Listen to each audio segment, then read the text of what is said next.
Hello, everyone, and welcome to A Balanced Life with Dr. Jacquie here at Black Star Network. You know, each and every week we talk about topics and bring dialogue and discussion about those things that are impacting our everyday lives. I know that living a balanced life isn't easy, but we do give it a good try. As we're talking about various things today, we're going to step back for a moment. I know it's November and you're ready for the holidays. We want to talk about turkey and that good sweet potato pie that you're going to be eating. But we need to pause for a moment and talk a little bit more about breast cancer awareness. And we're also going to talk about trials. You see, breast cancer happens to people each and every day. Someone gets a diagnosis and oftentimes they are unprepared, uncertain, and are not sure which avenues are best for them. Today, we are going to be joined by Dr. Regina Hampton, our breast cancer and surgery specialist, also Pastor J.T. Johnson of the Word Network, Dr. Tierney, our Level Up coach, and our special guest today will be Ricky Fairley, and she is of the organization Black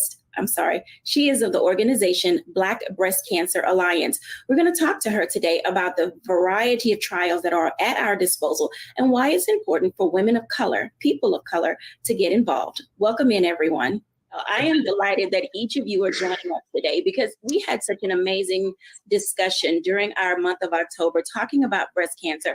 And it dawned on me that there are going to be times in people's lives where breast cancer isn't just October. And we have a tendency to relegate such a very heavy topic in the African American community to just being a month. But it happens every single day. I want to engage Dr. Hampton for just a moment to share with us what are some of the statistics and how often are people diagnosed with breast cancer? So about 1 in 8 women will be diagnosed with breast cancer. When we look at the incidence rates for African American women actually get less breast cancer than our white counterparts. However, when we look at the mortality rates, it's really a more dismal statistic. Black women die 40% more than our white women. And some of the challenges, as we've talked about before, because we develop breast cancer at younger ages, typically under the age of 50, and we tend to get a more aggressive form of breast cancer called triple negative breast cancer. And then there's, of course, the problems with barriers and disparities. And so we really have a long way to go. I think we're making some strides, but we have a long way to go really to equal the playing field when we talk about breast cancer in women. That is an actually amazing fact in the sense that we don't get it as often, but our mortality rate is higher. And I want to talk to Pastor JT about that for a moment because he's in that clerical space, not administration, but clergy, in a sense of hope and that disparity. Pastor JT, when people are faced with a diagnosis and trying to figure out what their steps should be, we talk about prayer, faith, and all of those belief components being a very big part of who we are and what we do. In your work as a pastor, where does faith fall in that line of giving us that initial understanding of being ready to move on and look at some of the things available at our disposal? Well, Dr. Jacquie, to be perfectly honest with you, I believe that it's the first on the list. I believe that in any undertaking, anything that happens in our lives that kind of jars us, I believe that it's that faith piece, that component that actually helps us get through. Because in this particular setting, we are talking about breast cancer. But in our community, I believe that we are kind of bearing the brunt of all the ills and every dis-ease, as well as all of the other issues that we are facing. With me being a native Houstonian, I remember when Harvey hit, and I was in a setting as this, and I said, what typically happens is that we're always in a storm. But Harvey just exposed that storm for us is continual, and it just expanded the need for help. But I believe to get through anything, it's our faith, because faith, again, by scripture, again, I don't want to preach, but faith by scripture is the substance of things hoped for and the evidence of things not seen. Our ultimate desire is to be healed. So without that measure of faith, we don't have that push. We don't have the fuel to get us from diagnosis to healing. So I believe that faith is optimal. It has to be first. As soon as you get through talking to your doctor, you need to talk to your heavenly doctor. That makes perfect sense. Dr. Tierney, in these stages of understanding and decision-making and figuring the next stage out, in your work as a level up coach, you're often, explaining to people what some of their approaches should be or could be to things that are unknown. Can you talk to us about that for a moment? Absolutely. So I'm going to just pick right up where my brother, Pastor JT, left off. After you talk to your doctor, then you go to the throne and talk to your heavenly doctor, talk to Jesus, and then let's talk to your coach or your therapist. Because when we're navigating things like this, a lot of times what we often do, particularly in the Black community, we'll say, oh, well, child, I prayed about it and that was it. But those things that are keeping you up at night, the what if thoughts, the fear, your coach or your therapist can give you specific tools that'll help you address those things. Now, me as a life coach, a lot of my coaching practice and principles are rooted in the Word of God. So if it is something like fear that we're facing, then I send my clients right back to the Word and say, okay, well, what does the Word tell us about fear? Who does God say that we are, to help bolster those things that we're feeling as we're navigating this process. So I think having a coach or a therapist that can help you walk through the mental and emotional anguish that sometimes comes along with this is paramount. So kind of in order, talk to your doctor, talk to your heavenly father, your chief physician, and then come and talk to your coach or your therapist. Thank you for sharing those words. When we come back after the break, I want to have a one-on-one conversation with Ricky Fairley of the Black Breast Cancer Alliance. I think it's important as we're figuring out how to navigate those things that are unseen, that we talk to someone who has walked the walk. When we're back after the break.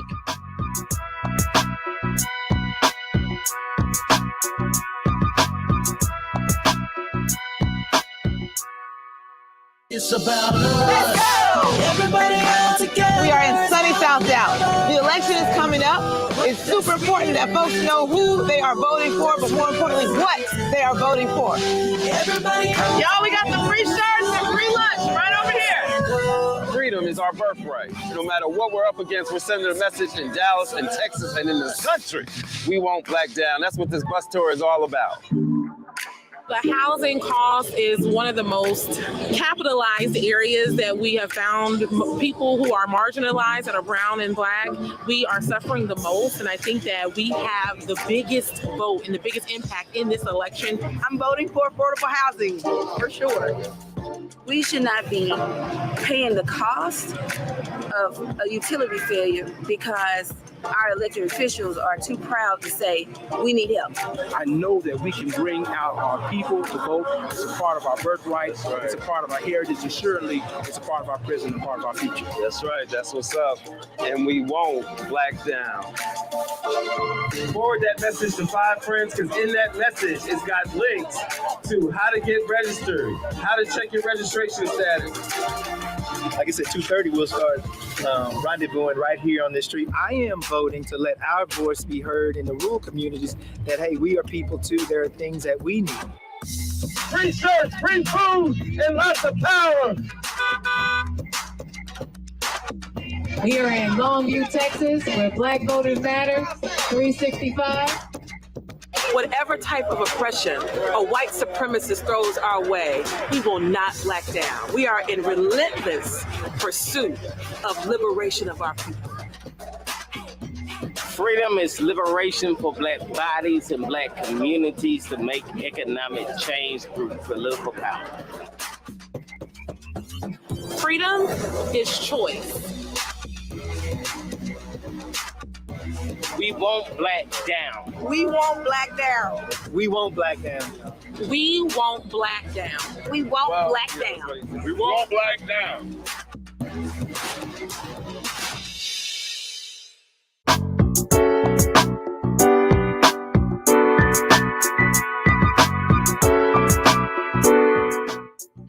Welcome back, everyone. As you can tell, each and every day we're navigating situations and circumstances that seem to catch us off guard. And breast cancer is one of those things that can literally knock us back on our heels, put us in our seat, and cause us to take a pause.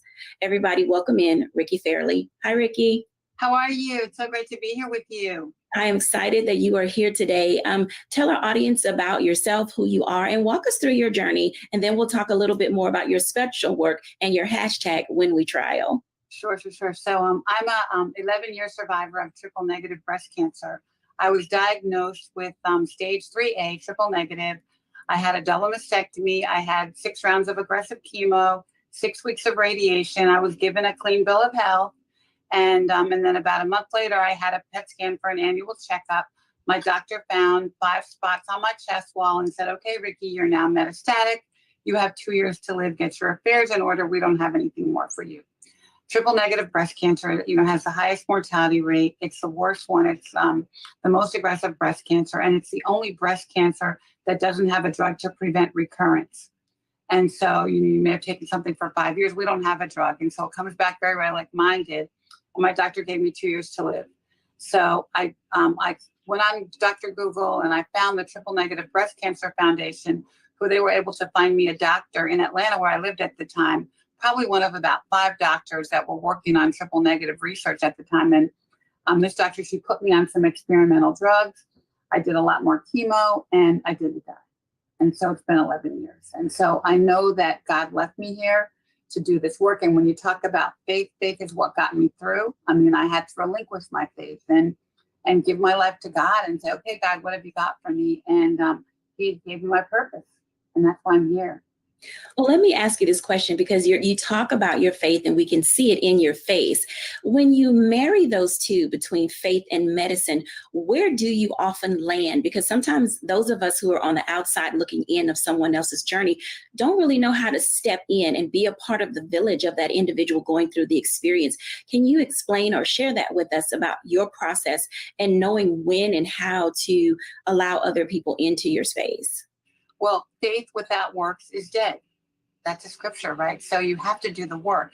And that work encompasses putting a circle around you. And I think we talked earlier about the importance of mental health and just, feeling good about yourself and having that support system. And I actually have a circle of friends who just came to my aid. And for a year, someone was in my house every day. And on Sunday, somebody would come, somebody would leave. And they stayed with me through the process. But you need that circle around you, that matriarch around you to help you deal with it. You also need a care team. And that care team has to encompass a mental health provider, whether it's a coach or a counselor. That's all part of the healing that you need. And you really need it from the beginning. You need a support system to help you get through it. And my support team now, we're called SMADs. This is making a difference. And we have a prayer team, a prayer group every Sunday night. So they stayed with me, since I was sick. But you need that support system to help you through, in addition to having the best medical care you can get. And I think Dr. Hampton talked about it earlier, but, breast cancer is a different disease for Black women.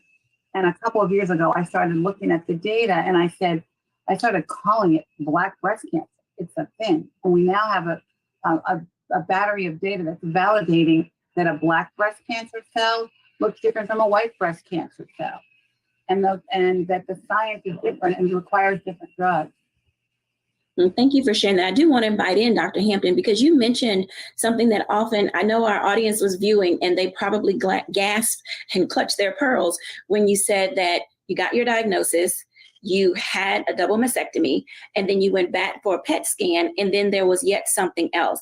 Dr. Hampton, I'm not asking necessarily how often does that happen, but when it does, how do doctors navigate the understanding of that for their patients? Because typically it is, I went through everything. I thought I did everything. Why is there yet still more? Yeah, that becomes a challenging, and it's very surprising even for us on the medical side. We think, we did everything right. We checked all the boxes, we followed all the algorithms, and then for a patient to still have disease left. And that's what we call the disease that we can't see, microscopic disease. It can be frustrating for us on our side as well. But I think that's where we as a team just kind of rallied together and help the patient get through it, help her family get through it. Luckily, there are some newer drugs out there that seem to have really, really good promise. And so I'm really encouraged now when I see triple negative. We've even changed the order of treatment. So When Ricky was diagnosed, she was given surgery first, then treated afterwards. What we realized is this is aggressive tumor, so let's be aggressive up front. So now for triple negative, we tend to give the chemotherapy first, then do the surgery later. And it's always so heartwarming for me when I go in to do my surgery and there's not one tumor cell left. And so that's because of some of the newer medications and just our change in approach. Absolutely. So Ricky, with Black Breast Cancer Alliance, there is a work that you do called When We Trial. Can you talk to us about When We Trial and how that fits into the landscape for people facing breast cancer? We started this movement a few months ago because we need different drugs and treatments for Black women. And I think Dr. Hampton gave an example of how something was changed in a treatment by doing chemo first before surgery. But we need those changes. So for example, Black women under 30 are getting breast cancer at 4 times the rate of white women. Black women under 35 are getting breast cancer at twice the rate, dying at 3 times the rate, well before they would have that first mammogram. So that protocol for cancer, for breast cancer, doesn't work for Black women. We need a whole different way of thinking about breast cancer and different drugs, better drugs for our bodies. The drugs that we have now for standard of care were not tested on Black bodies. And so they're not working as hard for us as they should. And so we started our movement When We Trial, really to help dispel the myths about clinical trials and educate Black women about how the science works. And we did a bunch of research 2 years ago, and we found that really 2 things are happening.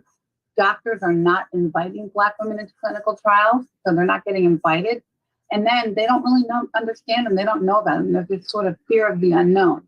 They think about Henrietta Lacks and the syphilis study, but it's really because they don't understand that, no, you're not going to get a sugar pill and die. You're going to get standard of care. You're going to get a drug that already exists on the market, and maybe something new and better, or something better than that drug. That, that Advil you took last week was in a clinical trial. That heart medicine you gave your dog was in a clinical trial. And by breaking down the science into very simple terms, we're trying to educate Black women to understand that it's really the best option for a Black woman, especially a Black woman under 40. If you're diagnosed with triple negative breast cancer under 40, clinical trials is something you need to explore. But we had to explain it from the voice of a breastie, because we're the voice of trust. The breastie club is not one that you want to be in, but once you're in it, it's sort of unconditional love and trust. And so we built this website basically showing women, talking about Black women, talking to Black women about Black women for Black women, and showing where they can go and see people that look like them, look like us. And instead of seeing pronouns like you and them are going to die, we and us are together going to solve this. And, Black women, we are powerful. We get a lot of stuff done. We have to do this for each other and for ourselves. It is truly the championing of women going through crisis that really gives that sense of peace and ability to move forward. Dr. Hampton, one of the things, that Ricky mentioned was the reason why women or any individual don't go through trials. We do think back to, the Tuskegee Institute study. We go back to Henrietta Lacks, and there, we have the G word. We don't want to be guinea pigs. And so how do we dispel some of those myths from a doctor's perspective related to trials? Yeah, I like to explain to patients that the reason why we are as far as we are, we have to look back at our history. So now we have informed consent. All of these things were changed because of some of the horrors of our past. So I love the fact we can use our past to really propel ourselves forward and propel the next generation. The other thing I also like to tell people is not every clinical trial means that you have to take a medication. For instance, I'm in a clinical trial where all I have to do is get my mammogram, which I'm supposed to get anyway. And what they're trying to figure out is, should there be different screening recommendations based on age, race? And so I don't have to take a pill. I'm just getting my mammogram. I upload my results. So I think there are many ways that we can be a part of clinical trials. And so just educating patients so that they understand it. I find me as a provider, when I tell them that I'm a part of a clinical trial, and they say, oh, well, if she's doing it, then it probably is okay for me as well.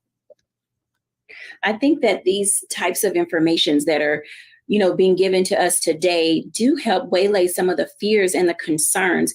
Ricky, you mentioned there was an age in which people should start to begin to take notice and advantage. And we don't get our mammograms as early as we should. What is the new age for getting a mammogram for early detection? Because I understand that stage 0 oftentimes is the best place to begin when women do get a diagnosis. Can both of you explain that to us? Sure, I probably will yield to my doc, but a mammogram, the protocol for mammograms right now is age 40. But we have too many Black women that are dying before that age. We actually have a breastie today that went to hospice yesterday with triple negative breast cancer. She's 43.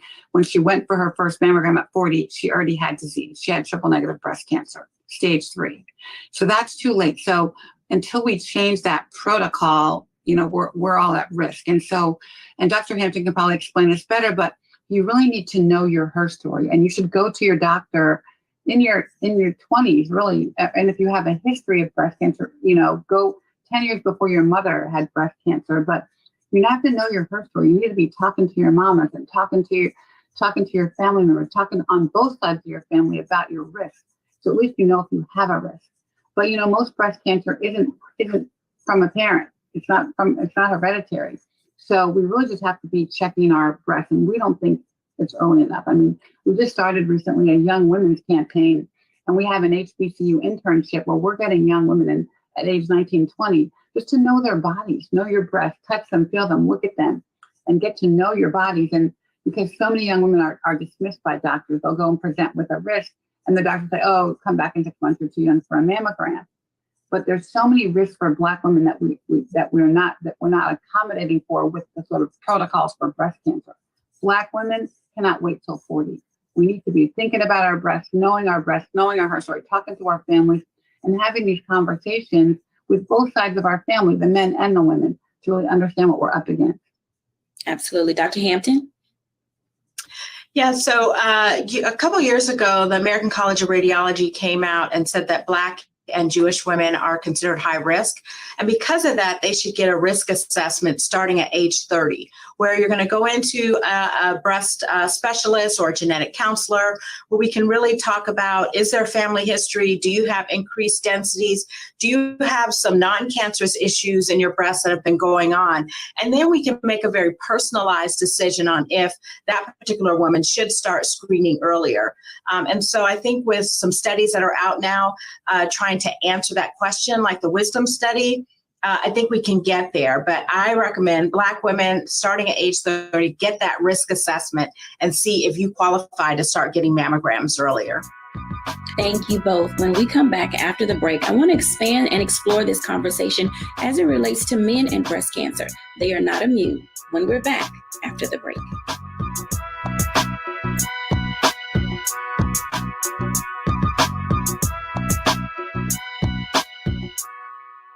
Hatred on the streets, a horrific scene, a white nationalist rally that descended into deadly violence. White people are losing their damn minds. An angry pro-Trump mob storms the U.S. Capitol. We're about to see the rise of what I call white minority resistance. We have seen white folks in this country who simply cannot tolerate Black folks voting. I think what we're seeing is the inevitable result of violent denial. This is part of American history. Every time that people of color have made progress, whether real or symbolic, there has been what Carol Anderson at Emory University calls white rage as a backlash. This is the rise of the Proud Boys and the Boogaloo Boys. America, there's going to be more of this. Here's all the Proud Boys, guys. This country is getting increasingly racist in its behaviors and its attitudes because of the fear of white people. The fear that they're taking our jobs, they're taking our resources, they're taking our women. This is white fear.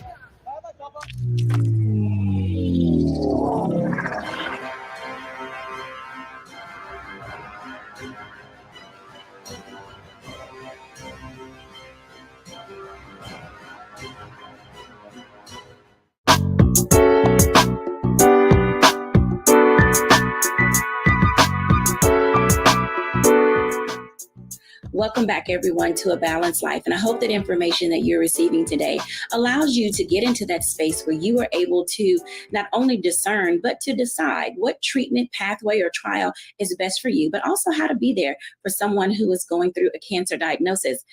I am aware that there are men who also face having breast cancer. And oftentimes we do not talk about, do men have trials? Do men get mammograms? I'd like to ask Dr. Hampton this question and then talk to Pastor JT. But when do we get into that space of saying that our men, what do their body types need to look like? Because I understand that there are certain factors. Explain to us men and breast cancer, and where does this process start? Yeah, so men get breast cancer. It accounts for about 1% of all breast cancers that we see here in the U.S. And so because men don't have, or at least most men don't have as much breast tissue as women, they usually will notice a lump or something that feels different many times before a woman will. And so if a man notices something, we recommend men do self-checks as well. Then we will send him to get a mammogram. They can get an ultrasound, the same exact workup as for women.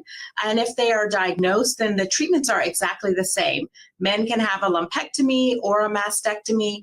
If they need to get chemotherapy, then we provide that as well. And they even can get the hormonal therapy for cancers that are hormonally active or estrogen or progesterone positive.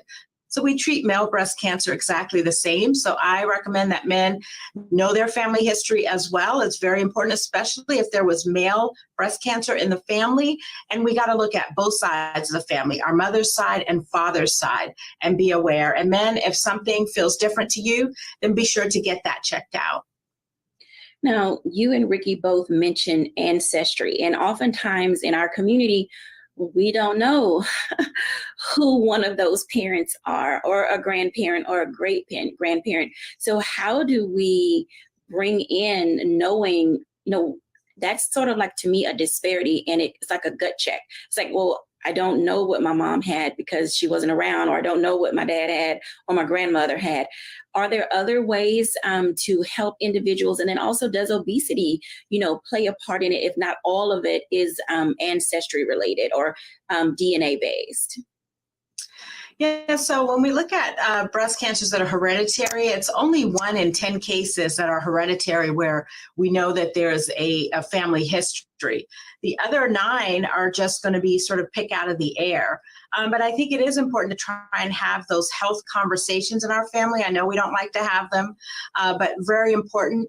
And if we don't know the family history, we can still consider doing some genetic testing if there are histories of other cancers or if there are some other high-risk factors as well. And then you mentioned obesity. Yes, obesity is a risk factor, especially for women. When we gain large amounts of weight after menopause, which a lot of us do, those fat cells can hold on to more estrogen, which can put us at increased risk for breast cancer, particularly postmenopausal breast cancer. So very important to try and take care of our bodies because we've only got one life to live. And so we should try and take care of our bodies as best as we can. Absolutely. Now, Pastor JT, I'm bringing you into this conversation because I know as a faith leader, you deal with people in a variety of seasons of their lives. And oftentimes, and specifically for men, helping them be in a space that it's okay to talk to others about what their spouse may be going through or what they are going through. How do you help them open up that level of conversation so that there is some transparency there so that they can get the help and the support they need? I think the word that you just said is it. Transparency. I believe from a clergy position, oftentimes we have been seen as just because we are a preacher, maybe we did not, we weren't born in Houston, we were born in heaven. And, Jesus was the only one that came down and was all God and all man. We are all man. But I believe that transparency helps open the door. And when you have those transparent leaders, now the guard is able to come down and you're able now to engage a man in a way that you probably wouldn't have if it wasn't for that. Now, I do believe that because there are a considerable amount of men that aren't regular church attenders, that is for one set of men. But I believe for that other set of men, I believe creating safe spaces and then being intentional on creating those safe spaces. Typically, as men, we are pretty much, guarded. We keep a lot to ourselves. Just being honest, most men, we aren't those that will go to the doctor because typically a man, we are looked at to be strong, and we embrace pain and endure through things. And that's why I believe that so many men end up getting the diagnosis so late. And so we end up going in at stage 3 or stage 4. But I believe being intentional about those conversations, taking those conversations to the places where men are, going to your barbershops, going to your cigar lounges, and really informing our men and educating them and challenging them to take control of their lives, because just as Dr. Hampton mentioned, we only have one life, and it would be a shame to be a man that wants to be the man of the house, but ends up exiting the house before your time because you didn't take care of yourself. Thank you for sharing that information, because we do live in this space where it does take all of us, especially as we're getting older and fewer of us, everybody's busy running around doing their own thing, and not many want to give time and give space. I want to invite Dr. Tierney into this conversation as well, because, as we are moving through engagement and understanding of what people are facing, and I think it was already mentioned that it's one thing on top of a thing, on top of a thing, on top of another thing. How do we get from under the weight and make our care for ourselves priority? The number one word here is boundaries. Often we don't have those boundaries set. So we're just running around taking care of everybody else's needs that we haven't even really first assessed our own needs and what we need. And so this is why oftentimes we'll see Big Mama who is exhausted and her feet are swelling, but I know I got to get this dinner cooked because they're counting on me at the church. When Big Mama probably needs to be sitting down or going to her doctor and saying, why are my feet swelling? So, and so this is where we have to make sure that we're making ourselves a priority. When we get on a plane, and really simple example, but it's true, it rings true. When you get on a plane and the flight attendants are walking us through the safety precautions, one of the things that they say is in the event of a loss of cabin pressure, the oxygen mask will fall from the cabin above you. Put your mask on first before assisting someone else. And so when we start to see this mounting pressure of all these different things, you have to ask yourself, have I put my oxygen mask on first? I wouldn't be able to help you, put your oxygen mask on if I'm suffocating myself, and so oftentimes, particularly as women, we see doing things for ourselves as being selfish, when really it's selfish when we don't take care of ourselves, when we don't make ourselves a priority, and so some of that mounting pressure is because we're applying our names to needs that don't have our name on it, when really your first priority is to take care of your needs. What is your house, in need of, and take care of that first. Absolutely. Thank you. We began this block talking with Rickie Fairley, and I want to bring her back in because with Touch, which is a part of her organization, the Black Breast Cancer Alliance, there's a lot of work that she does in bringing advocates together, people together who can truly support the work that needs to go into caring for ourselves. Rickie, can you talk to us a little bit more about your collaboration? Sure. So I wanted to say, when I got cancer, I had to learn that my peace is non-negotiable. And so you do have to protect yourself and put the mask on yourself first. But not only did I have to get the cancer out of my body, but I had to get all of the cancers out of my life. So I made a lot of crazy fast decisions while I was on chemo to change everything about my life and quit it and start a new one. I was the breadwinner for my family. I was the rainmaker for my ad agency that I worked for. And I kind of divorced myself from both of those things and moved to the beach because I had to protect myself. And that's one of the things I coach with other patients, look around you and talk to, engage with the people that bring you joy. because you can't let stress and anxiety play a role in your care. You have to take care of yourself first. And we are these powerful Black women. We wear the purple cape and the gold crown. We take care of everybody. But you have to stop the music and take care of yourself. And because all that's going to go away if you're not here. And so really, really a priority. So we do coach breasties. We have a web series every week to talk to breasties about everything breast cancer. We have a support group on the first Saturday of every month called Touch Talk. And we do a lot of breastie gatherings to bring each other together. That breastie love is something I can't even describe, but it's really important to have that support and love around you and to know what your boundaries are. And if you don't know, you need to set some boundaries to know what you can and cannot do to really help your healing. When we come back after the break, we want to talk a little bit more about that. How do you help your healing? Now, this is not just for breast cancer. This will be about all the things that we go through in life, in a sense that we have to discover our peace. We have to discover our purpose. We have to discover our passion, while at the same time figuring out how to release ourselves from those things that don't bring us any of the joy that we seek. When we're back after the break.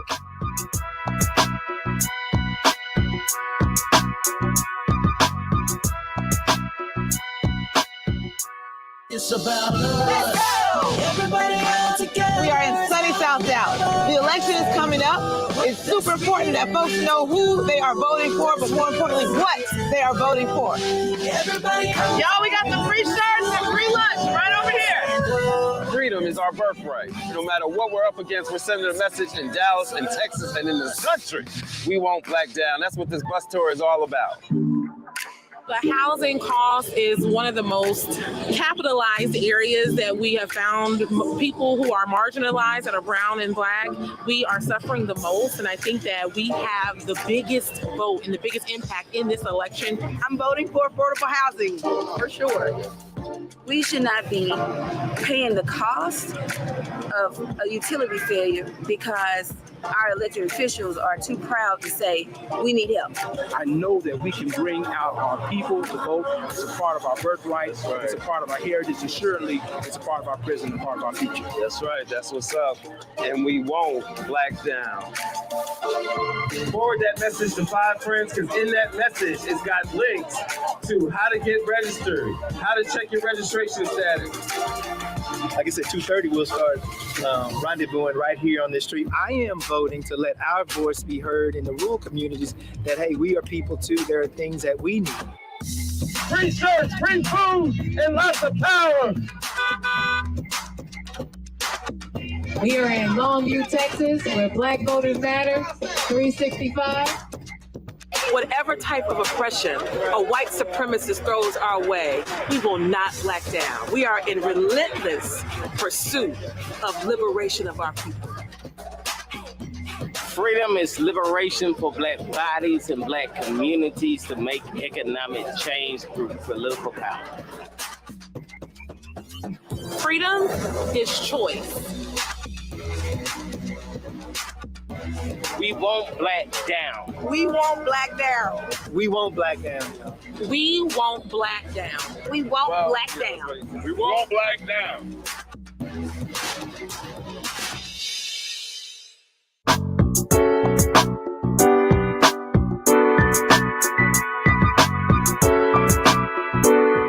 Welcome back, everyone, to A Balanced Life. And as you can tell, when we receive diagnosis or go through situations and circumstances that have a tendency to throw us off our center, it's difficult learning how to recover. I want to invite all of our guests back because I do want to talk about and have this conversation about recovery. You know, we have different ways that we recover and how we cope and how we move through the challenges that we are facing. Welcome back, everyone.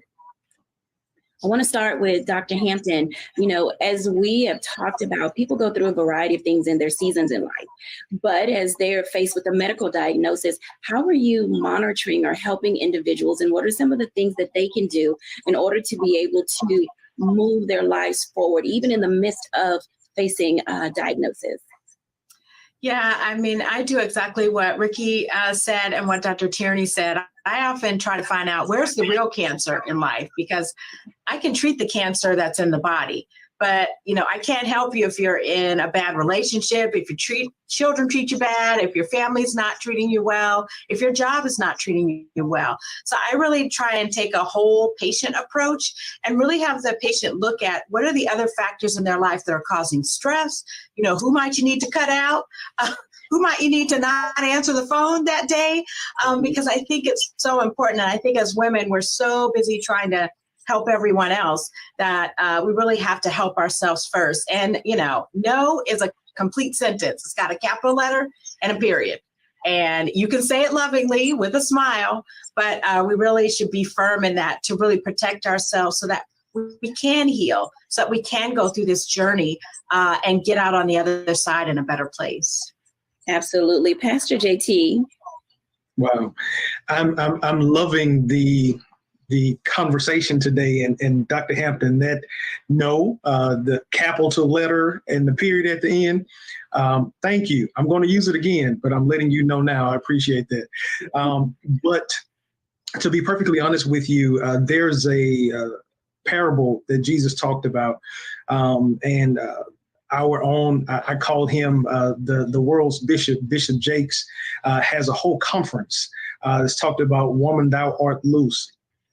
There was a woman who had a spirit of infirmity.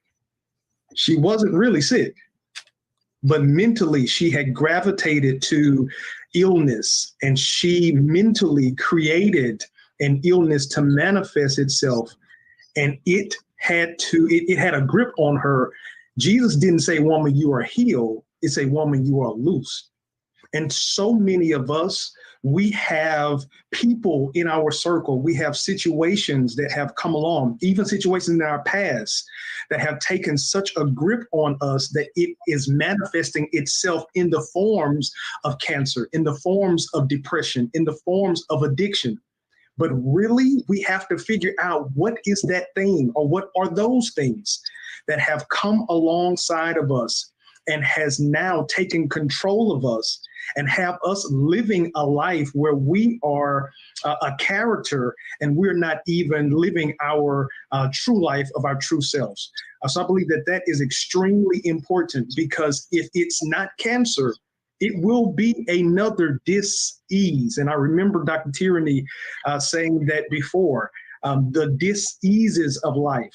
I just want to ensure that we aren't our own sickness, because no matter how many pills you take, if you don't deal with the person that you're staring at in the mirror, you'll never be healed. Absolutely.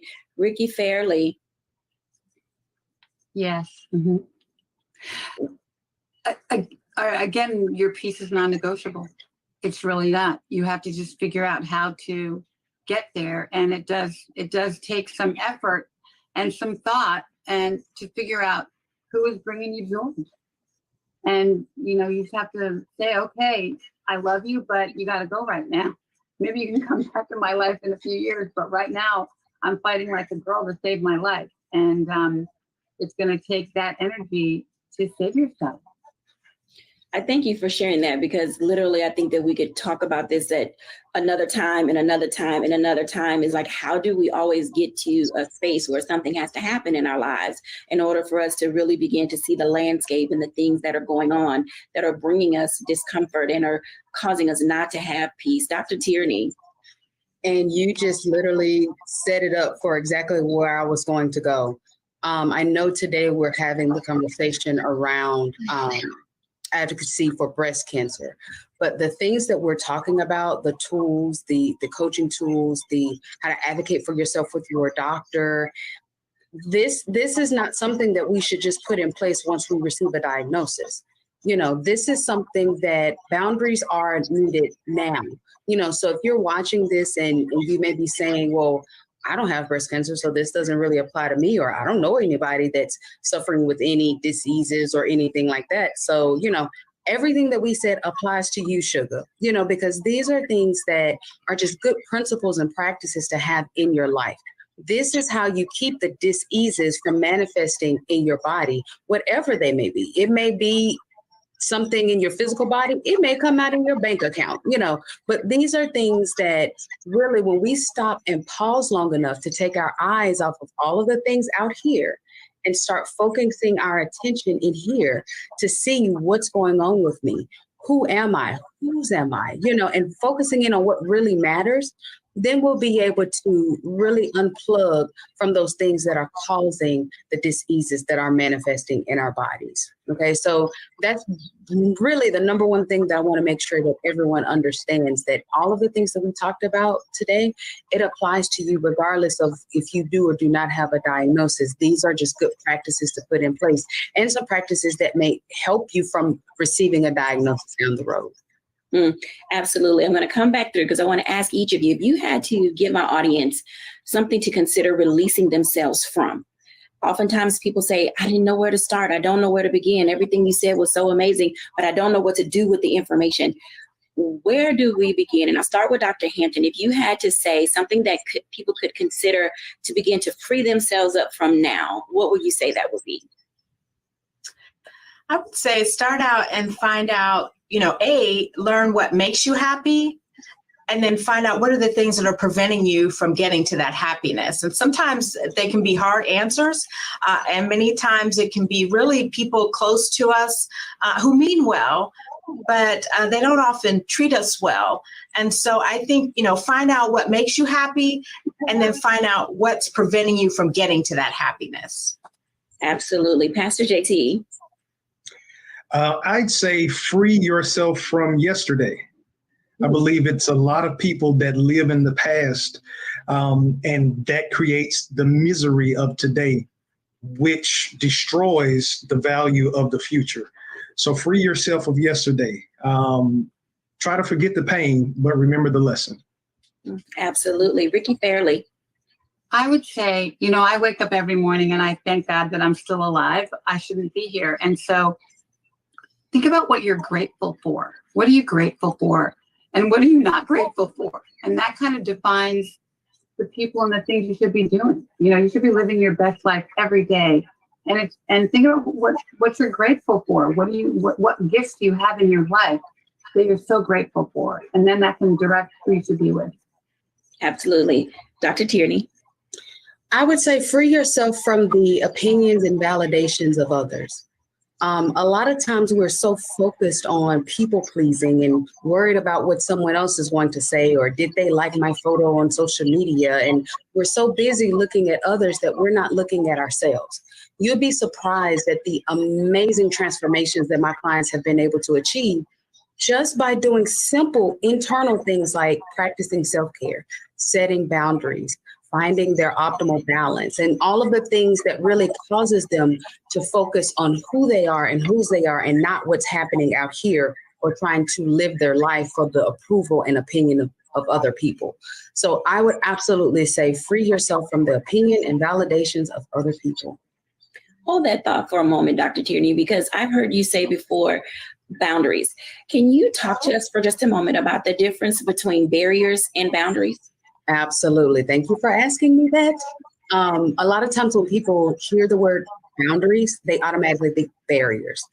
Now, the difference between boundaries and barriers is, am I doing this thing because of them? So a barrier says I have to keep them out. I don't want them in my space. They're not going to come over here and do this. It's a barrier. Think about the wall on the highway. It's a barrier to keep that other car from coming over into your lane. But boundaries are about you. It's about what you need. It's about what is the thing that's going to help me feel my best, that's going to help me reach my goal. What is it that I need to do or not, do that's going to inhibit me from doing what it is that I need to do for me? Boundaries is your oxygen mask, okay? Barriers is running to put the oxygen mask on someone else, okay? So that's the major difference. It's all about what it is that you need. Also, boundaries are not divisive. Barriers are. So when you set up barriers, what you're doing is telling that other person what they're not going to do. But when you set up a boundary, what you're saying to yourself is, hey, sugar, this is what you need. So you're not going to go to that party today. You're going to send a gift and, stay home. Okay. So those are the major differences between boundaries and barriers. And having boundaries is critical. You have to have some boundaries. You cannot live this life and thrive without boundaries. Absolutely. Thank you for sharing that wisdom key. We're back after the break. I'll give my reflection.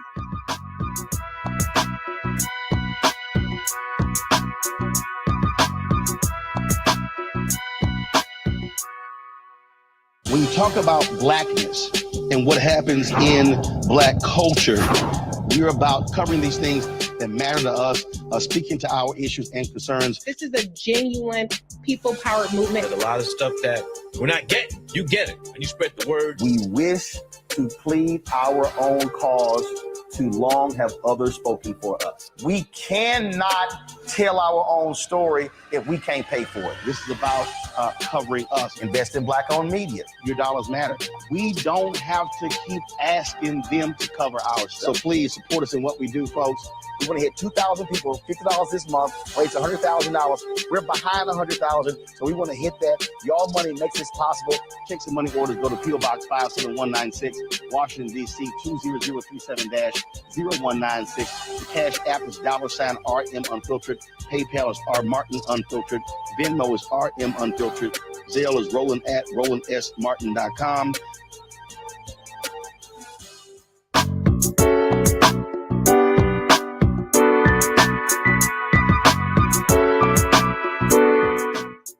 Welcome back, everyone, to A Balanced Life. And as you can tell, we all experience many trials and tribulations in this life. But when we have proper thinking within us, when we have people around us who can identify and understand where we're trying to go and what we're going through, and when we are able to just take a pause and breathe and inhale and exhale, it gives us the ability to find the clarity that we need to make the moves that we need to make. Whether you need to talk to a coach, your pastor, get engaged in an organization, talk to your doctor, you know that there's an avenue that you can go down that will yield some favorable result, the one that you need for you. I think it's important as we have these conversations around how do we get balance in the midst of crisis and in the midst of storms, it's important that we know where we are. And sometimes we can lose ourselves in all of the things that we're facing because it literally is one thing piled on top of another, or another. So I hope that if you learned something today, it's discovering how to prioritize you, your health, and your well-being. Thank you all for watching. Bye now.